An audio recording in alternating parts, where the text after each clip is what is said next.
नमस्कार दोस्तों। देखिए, इस वीडियो में हम जो कल मैंने फेसबुक पे एक पुस्तक के बारे में डिटेल डाली थी, जो मतलब है अब आने वाली आरपीएससी व्याख्याता और सेकंड ग्रेड जो भर्ती है उसके लिए। तो कई विद्यार्थियों की ये समस्या थी कि सर बुक के अंदर का मैटर दिखाओ। देखो, ये बात बिल्कुल सही बोली थी विद्यार्थियों ने, और उसके बाद मैंने फेसबुक पे भी डाला था कि हमारी बुक किस प्रकार की है। तो देखिए, ये प्रमोद चारण, ये पुष्प सिंह जी चारण है व्याख्याता। हमने ये पुस्तकें तैयार की है, ठीक है।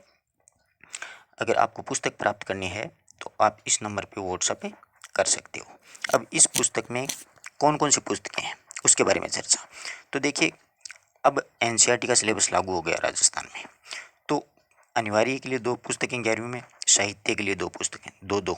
तो मतलब ये पुस्तक कितनी होगी, 4। यही मतलब 12वीं क्लास के लिए तो टोटल पुस्तक कितनी होगी, 8।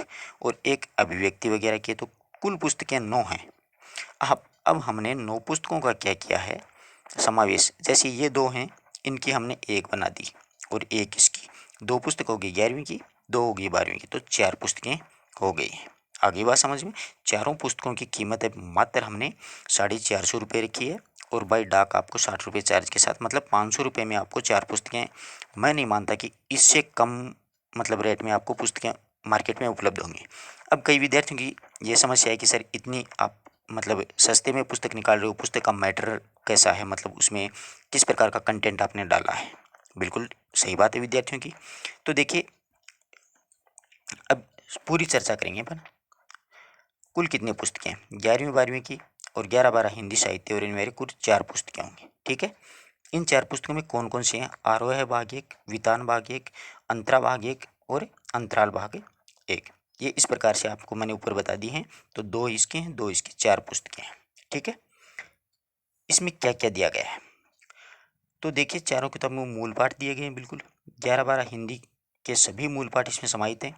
सभी जो काव्य हैं उन पाठों की बिल्कुल विस्तार से सरल रूप में व्याख्या की गई है, और साथ ही साथ में महत्वपूर्ण बिंदु भी छांटे गए हैं, और साथ ही साथ में वस्तुनिष्ठ प्रश्नोत्तर भी दिए गए। अब आप स्वयं देख सकते हो, जब आपको पूरा पाठ मिल जाएगा, पाठ का सारांश मिल जाएगा, उसके प्रश्नोत्तर मिल जाएंगे, तो प्रश्न कहाँ जाएगा। इसके अलावा कोई भी प्रश्न या कोई भी क्वेश्चन है वो छूटने वाला इसमें नहीं है। आगे बात समझ में। अब ये पुस्तकें हैं, आप स्वयं देख रहे हो। 11 की अनिवार्य देख लिया आपने, एनसीईआरटी सिलेबस लागू हो गया है। ये 11वीं की साहित्य है, आप स्वयं देख सकते हैं। ये 12वीं की है, देख लिया आपने। ये की यही है, ये बस मैंने ये पिक्स डाली थी फेसबुक पे, और उसके बाद में कंटेंट भी मैंने डाला है, आप लोग देख सकते हो। अब देखो इसमें पार्ट कौन कौन से हैं एनसीईआरटी में, आप स्वयं। मैं आपको पूरी मतलब इंडेक्स दिखाऊंगा। नमक का दारोगा प्रेमचंद जी का पाठ है बिल्कुल पहला। मियां नसरुद्दीन कृष्णा शोभती जी का है। अप्पू के 2.5 साल सत्यजीत रॉय का है, इस पे फिल्म भी बन चुकी है। और विदाई संभाषण बाल मुकुंद गुप्त जी का है। गलता लोहा शेखर जोशी का है।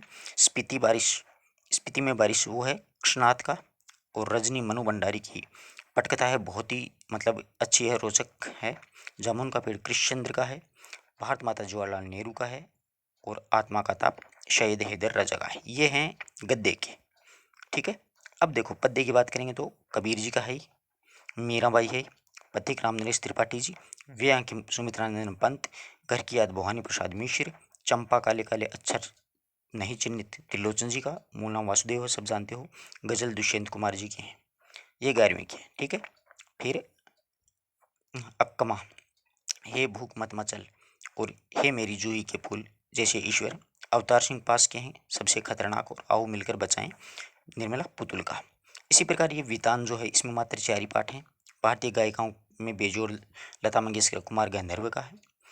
और राजस्थान की रजत बूंदे अनुपम मिश्र का है। आलो अंधारी बेबी हलदार का है। भारतीय कलाएं संकलित है, ठीक है। अंतरा में भी आप देख सकते हो, ईदगाह कहानी पहली है। दोपहर का भोजन अमरकांत का है। टॉर्च बेचने वाले हरिशंकर परसाई की व्यंग्य कहानी है। गूंगे रांगे राघव का है। ज्योतिबा फूले सुधा अरोड़ा का है। खानाबदोश ओम प्रकाश वाल्मीकि का है। जय जन्म की कुंडली 1 गजानन मागो मुक्तिबोध का है। उसकी माँ पांडे बेचन शर्मा उग्र का है। भारत की उन्नति कैसे हो भारतेंदु हरिश्चंद्र जी का है। वही कबीर के हैं, सूरदास जी के हैं, देव के हैं, और पद्माकर के 3 कवित हैं। संध्या के बाद सुमित्रानंदन पंत जी की है। जागो तुमको दूर जाना है, सब आंखों में आंसू उजले महादेवी वर्मा है। नींद उचट गई नरेंद्र शर्मा है। बादल को गिरते देखा नागार्जुन है, हस्तक्षेप श्रीकांत है, घर की वापसी धूमिल है। अंतरा में अंडे के छिलके मोहन राकेश की है। हुसैन की कहानी अपनी ज़बानी मकबूल फिदा हुसैन और आवारा मसीहा विष्णु प्रभाकर की है। शरद चंद्र की जीवनी है। आरोह में देख लो, आत्मपरिचय हरिवंश राय बच्चन का है। ये आत्मपरिचय पिछली वाली आरबीएससी में भी था, आप कंफ्यूज ना हो उसमें। पतंग और आलोक धनवा है। कविता के बहाने बात सीधी थी कुंवर नारायण की है। कैमरे में बंद अपाइज रघुवीर सहाय का है। शहर्षि शिविका गजनमागो मुक्तिबोध का है। उषा शमशेर बहादुर सिंह की है। बादल निराला की है। कवितावली उत्तरकांड तुलसीदास जी का है। लक्ष्मण मूर्छा और राम का विलाप है। रुबाइयाँ फिराक गोरखपुरी की है। और छोटा मेरा खेत और बगुलों के पंखे उमाशंकर जोशी का पाठ है। अब गद्य खंड में बात करें अपन तो भक्तिन महादेवी वर्मा, बाजार दर्शन जैनेन्द्र कुमार, काले मेघा पानी दे धर्मवीर भारती, पहलवान की ढोलक पर विश्वनाथ रेणु, चार्ली चंपेल यानी हम सब विष्णु खरे, नमक रजिया सुल्तान, शीर्ष के पुल हजारी प्रसाद द्विवेदी, श्रम विभाजन और जाति प्रथा बाबा भीमराव अंबेडकर का बहुत ही शारगर्भित निबंध है। सिल्वर वेडिंग ये वितान भाग 2 की है। श्याम मनोहर जोशी की कहानी है, लंबी कहानी। जूझ आनंद यादव जी का है। अतीत के पाँव ओम थानवी जी का है, राजस्थान पे लिखा हुआ। डायरी के पन्ने एन फ्रेंच की है। ये काफ़ी लंबी लंबी कहानियाँ और उपन्यासों के कुछ पद्य इसमें दिए गए हैं। आगे बात समझ में। अब अंतरा भाग 1 में देवसेना का गीत, ये साहित्य की पुस्तक है, ध्यान रखना। जयशंकर प्रसाद का है। कार्नेलिया का गीत और देवसेना का गीत। गीत गाने दो मुझे सूर्यकांत त्रिपाठी निराला की और सरोज स्मृति। ये है दीप अकेला आगे, बनारस और दिशा केदारनाथ अग्रवाल की लंबी कविताएं हैं। सत्य एक काम विष्णु खरे का, तोड़ो बसंत आ गया रघुवीर सहाय का, भरत का और राम का प्रेम के पद हैं तुलसीदास जी के। 12 मासा जयसी का है। कुछ पद विद्यापति के हैं। कवि सवे केशवदास जी के हैं और कवि सवे घनानंद जी के हैं। ये आपको सारगर्भित मैंने बता दिया। अब गद्य में देखिएगा आप लोग। प्रेमगन की छाया स्मृति आचार्य शुक्ल, सुमरीन के मन के गुल्लेरी जी, कच्चा चिट्ठा ब्रिजमोहन व्यास, सौमद्य फणीश्वरनाथ रेणु, गांधी नेहरू और आशेर आरफात भीष्म शाहनी, शेर पहचान, चार हाथ साजा अस्कर वजह है कि ये छोटी छोटी कहानियाँ हैं। जहाँ कोई वापसी नहीं निर्मल वर्मा, यथाश्मय रोचते विश्वम रामविलास शर्मा, दूसरा देवदास ममता कालिया कुटज हजारी प्रसाद द्विवेदी। ये है मित्रों। और इसमें आगे है अंतराल भाग 2 में सूरदास की झोंपड़ी, छोटी सी पुस्तक है ये रंगभूमि से लिया गया उपन्यास का एक खंड है। आरोहण संजीव का है। बिहोशक के माटी विश्वनाथ मिश्र का, मतलब मध्य प्रदेश पे लिखा गया है। अपना मालवा खाऊं उजाड़ूं प्रभास जोशी का है। ये है अपना मालवा खाऊं उजाड़ूं, ये है एमपी मध्य प्रदेश पर।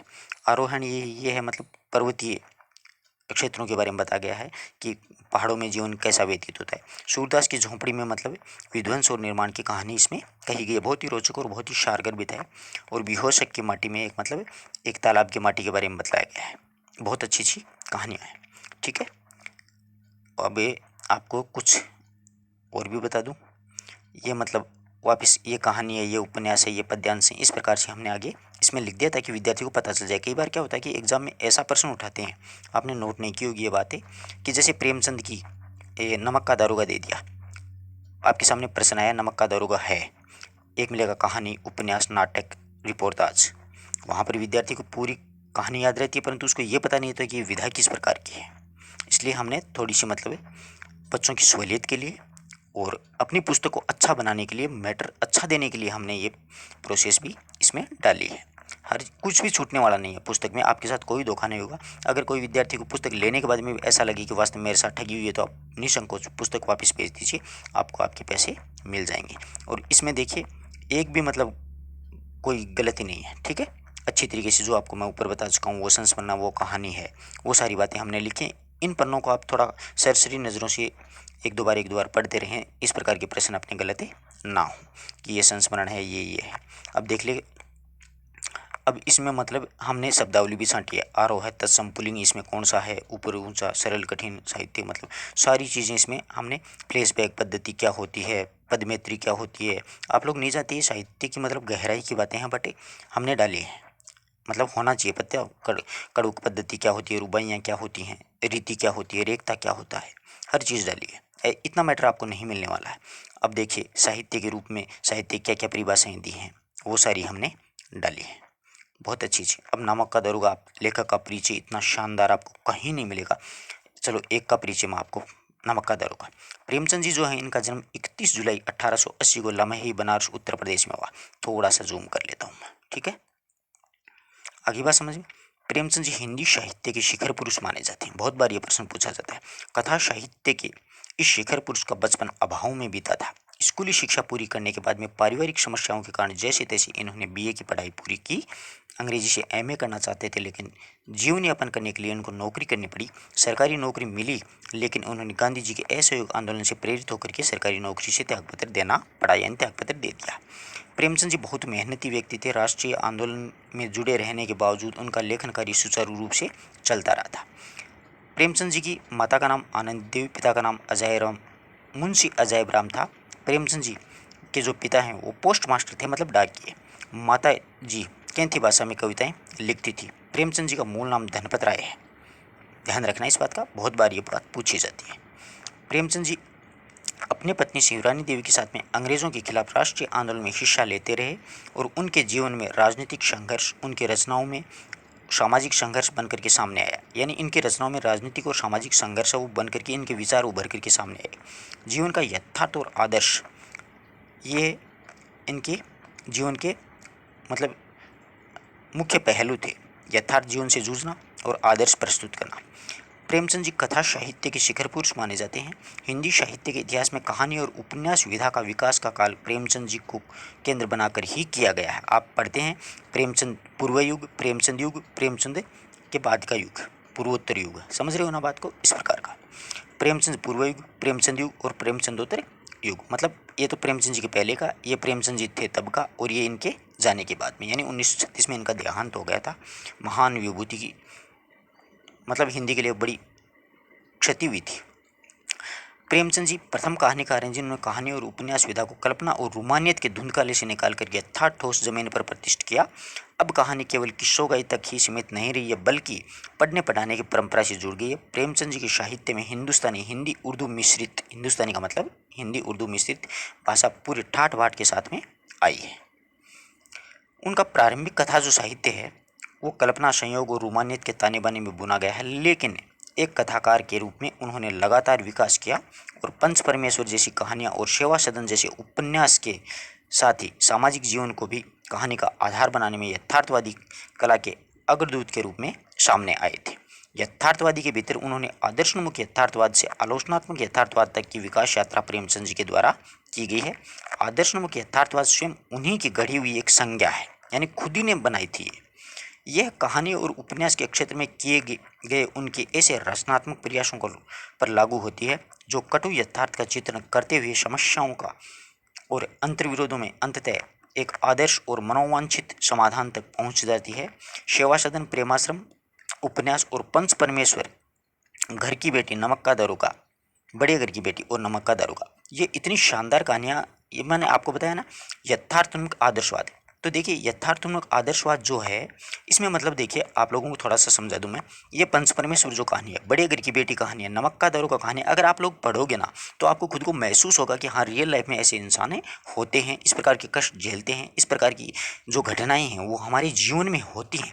परंतु इसके साथ साथ उन्होंने आदर्श प्रस्तुत किया है। इन्हीं कहानियों, इन्हीं उपन्यासों के माध्यम से एक चरित्र उनकी कहानियों में ऐसा उभर करके अपने सामने आया है मित्रों कि ऐसा आदर्श मतलब वो अपने आदर्शों पे रहता है, चाहे उसको मरना मंजूर है परंतु वो झुकेगा नहीं, टूट जाएगा परंतु झुकेगा नहीं, अपना एक आदर्श प्रस्तुत करेगा समाज में। इसीलिए आपने ये नमक का दारोगा अगर कहानी पढ़ोगे ना तो इसमें लाला जी हैं वो घूस देने की कोशिश करते हैं, मतलब पैसे देने की कोशिश करते हैं, परंतु जो नमक का अधिकारी है वो पैसे नहीं लेता है, परंतु फिर क्या होता है कि हाई कोर्ट के माध्यम से, कोर्ट के माध्यम से जजों को खरीद करके उस इंस्पेक्टर को हटा दिया जाता है, परंतु फिर भी वो झुकता नहीं है, टूट जाता है, झुकता नहीं है।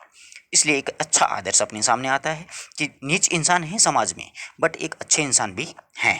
अपन को आदर्श के आधार पर चलना है। यथार्थ तो आपको मैंने बता दी ना, यथार्थ तो है ही है, उसके साथ में एक अच्छा आदर्श भी प्रस्तुत किया है। इसका मतलब ये होता है आदर्श नमो के यथार्थवाद। आगे देखिए बाद में उनकी रचनाओं में उपरोक्त आदर्शवादी प्रवृत्ति कम होती गई है।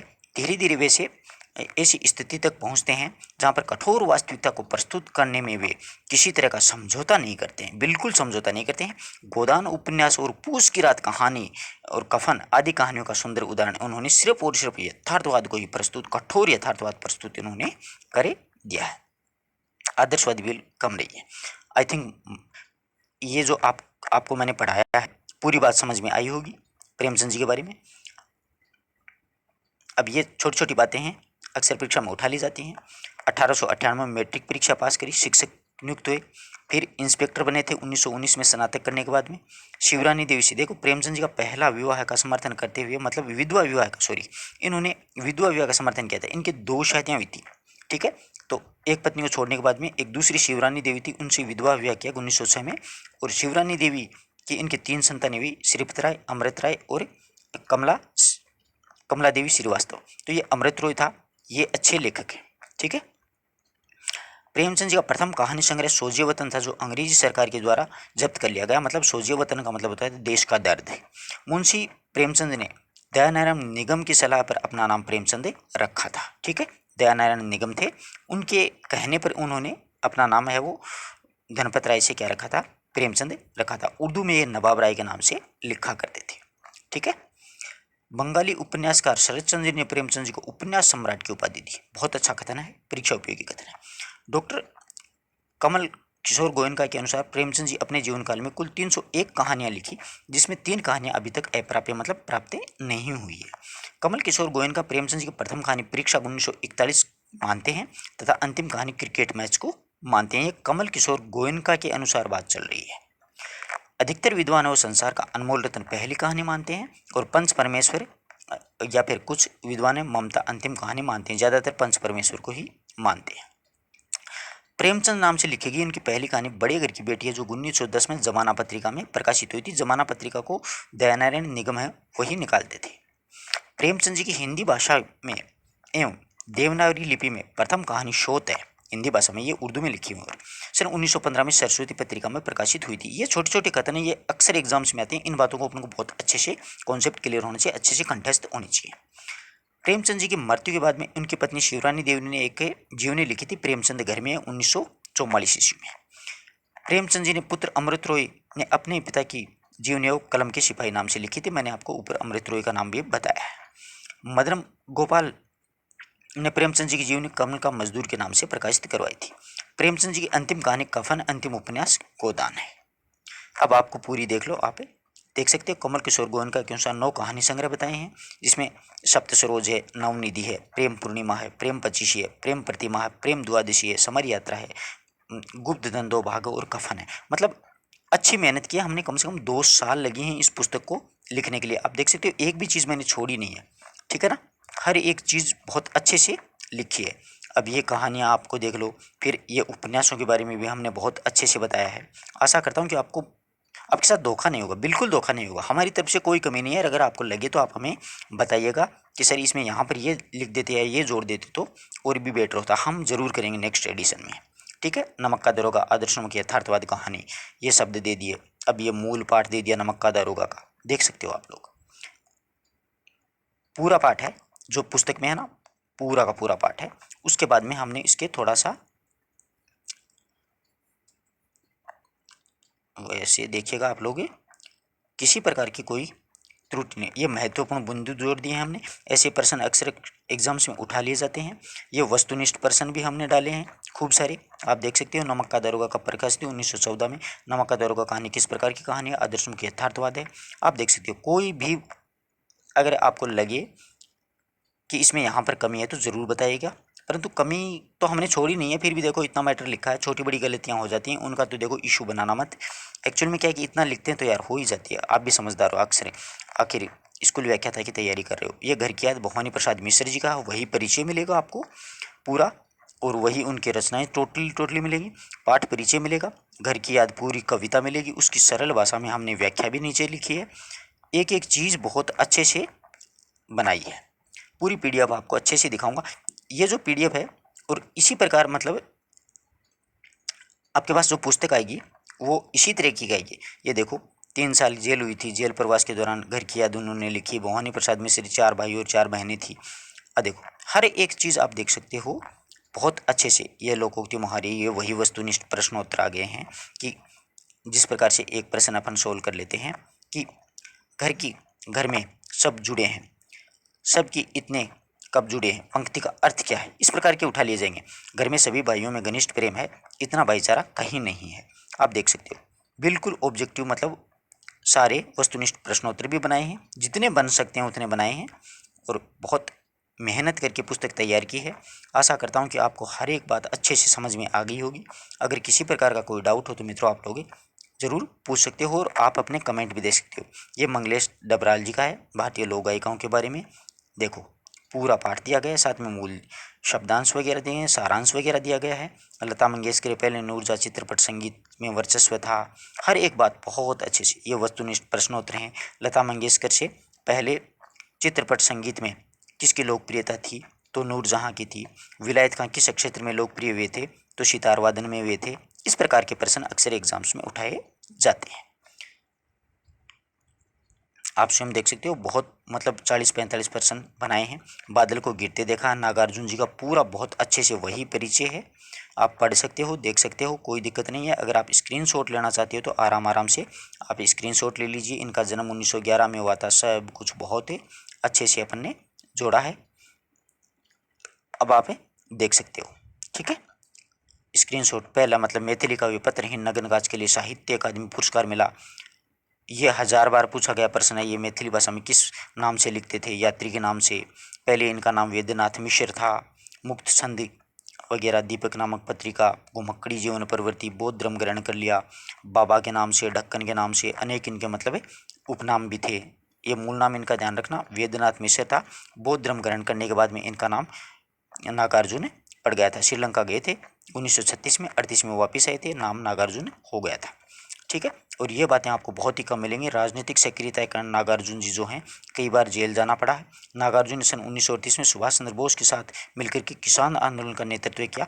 1941 में ब्रिटिश सरकार के आर्म्स एक्ट के तहत नागार्जुन जी को गिरफ्तार करके हजारीबाग जेल बिहार में रख दिया, कैद कर दिया। 75 में जयप्रकाश नारायण के साथ गतिविधियों में शामिल हो गए और ब्रिटिश सरकार ने 14 माह को कठोर कारावास की फिर सजा सुना दी।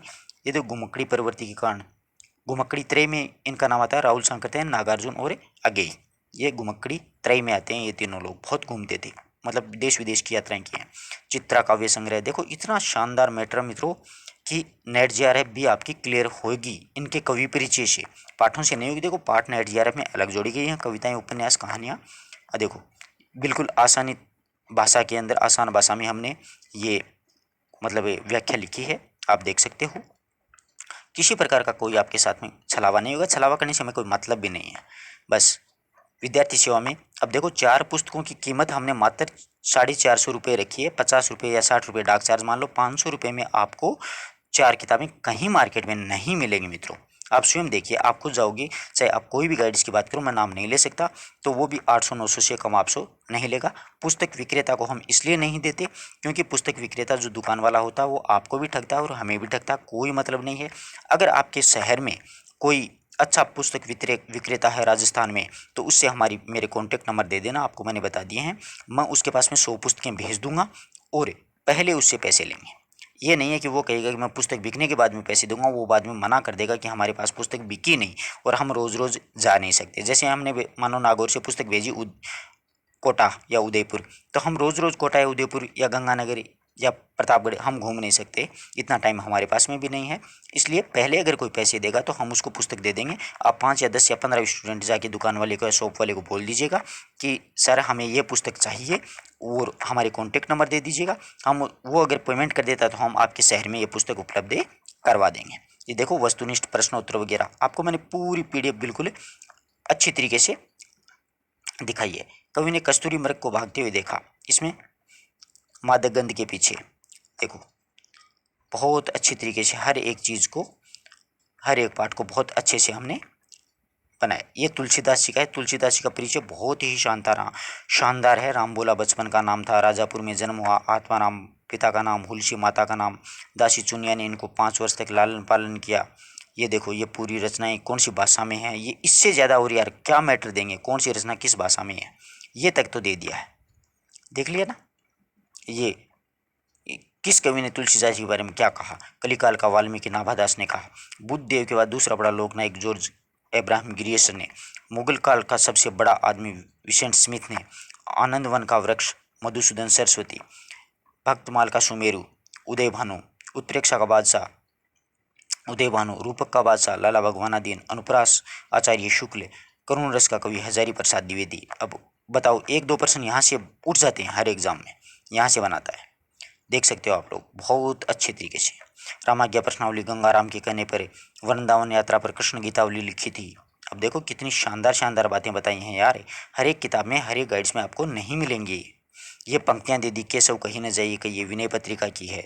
अब आप बताओ, नेट जेआरएफ से भी अच्छा मैटर मतलब हमने उपलब्ध आपको करवाया है। आपके साथ किसी प्रकार की कोई ठगी, कोई धोखा, कोई छलावा नहीं होगा, और उसकी प्रूफ हम आपको पुस्तक के रूप में दिखा रहे हैं, मतलब एक छोटा सा एक डम्मी के रूप में आप देख सकते हो।